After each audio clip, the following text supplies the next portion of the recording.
Salut tout le monde, ici Yanis, ravi de vous retrouver sur la chaîne dédiée aux voitures. Aujourd'hui, comme ces derniers temps, on va parler des modèles chinois. Installez-vous confortablement, il y aura beaucoup d'informations utiles. N'oubliez pas de vous abonner à la chaîne et de laisser un like. Alors, on parle aujourd'hui des inconvénients et des désavantages de la Chery Arizo 8. Et croyez-moi, il y a des choses à dire. On va commencer par un point qui revient souvent dans les forums et les discussions en ligne, les problèmes de peinture. Plusieurs propriétaires rapportent une qualité de peinture assez décevante, avec une fragilité surprenante. On parle de petites égratignures qui apparaissent facilement, même avec des lavages délicats. Certains ont même signalé des défauts d'application, des imperfections visibles à l'œil nu, ce qui est assez frustrant pour une voiture neuve, n'est-ce pas? Il semblerait que la couche de vernis soit particulièrement fine, la rendant plus vulnérable aux agressions extérieures. Donc, si vous envisagez d'acheter une Arizo 8, pensez à bien protéger la peinture, peut-être avec un film de protection transparent pour éviter les mauvaises surprises.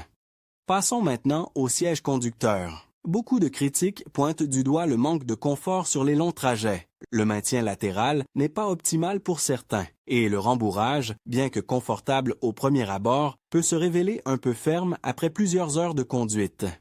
La position de conduite, elle aussi, a été pointée du doigt par plusieurs utilisateurs, certains ayant du mal à trouver une position parfaitement ergonomique. On parle ici d'un manque d'ajustement suffisant ou d'un positionnement des commandes qui ne convient pas à toutes les morphologies. C'est un point important à vérifier avant l'achat, car passer des heures au volant d'une voiture inconfortable peut vite devenir pénible. Ensuite, il y a la question de l'éclectisme, ou plutôt du manque d'homogénéité dans la conception. On a l'impression que certains éléments de la voiture ne s'accordent pas parfaitement, créant un ensemble un peu disparate. Cela peut se ressentir dans le design intérieur, avec des matériaux qui semblent de qualité variable, ou dans l'ergonomie générale, avec des commandes qui ne sont pas toujours intuitives. C'est une impression subjective, bien sûr, mais plusieurs critiques insistent sur ce manque de cohérence dans la conception globale de l'Arizo 8. On a l'impression que certains choix de design ont été faits sans une réflexion suffisante sur l'ensemble. Enfin, et c'est un point crucial pour beaucoup, il y a la suspension. Plusieurs propriétaires se plaignent d'un confort de roulement assez ferme, voire inconfortable sur les routes dégradées. Les imperfections de la route sont trop ressenties dans l'habitacle, ce qui peut vite devenir fatigant, surtout sur les longs trajets. Certains parlent même d'une suspension un peu trop rigide, qui nuit au confort général de la voiture. Il est important de faire un essai routier sur différents types de routes avant d'acheter une Arizo 8 pour se faire sa propre opinion sur ce point précis. La suspension est un élément essentiel du confort de conduite, et il ne faut pas le négliger. Alors, on parle aujourd'hui des inconvénients et des désavantages de la Chery Arizo 8. Et croyez-moi, j'ai quelques points à souligner. On commence par un problème assez courant, apparemment, sur ce modèle, les seuils de porte. J'ai vu plusieurs témoignages de propriétaires se plaignant d'une accumulation importante de saleté, de poussière et même de boue dans les creux des seuils. Ce n'est pas juste un peu sale, on parle d'une véritable accumulation qui est difficile à nettoyer correctement.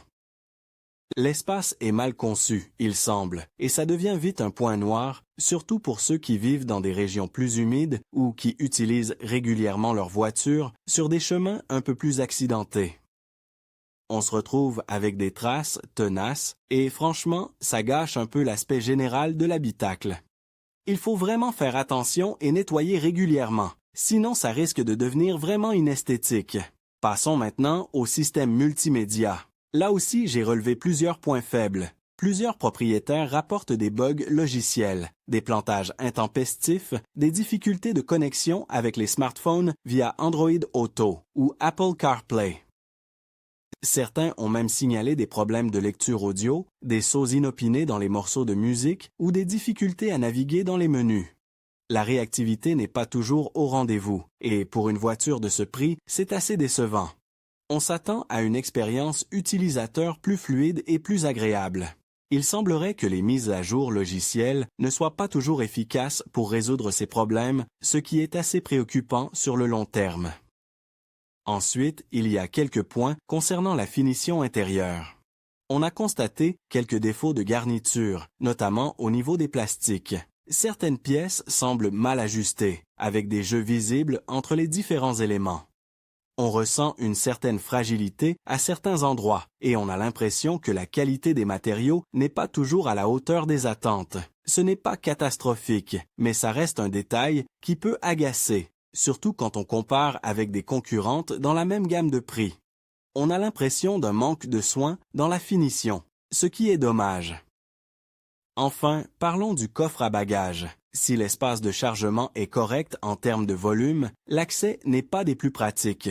L'ouverture est un peu étroite et le seuil de chargement est assez haut, ce qui rend le chargement et le déchargement d'objets lourds ou encombrants un peu plus difficiles.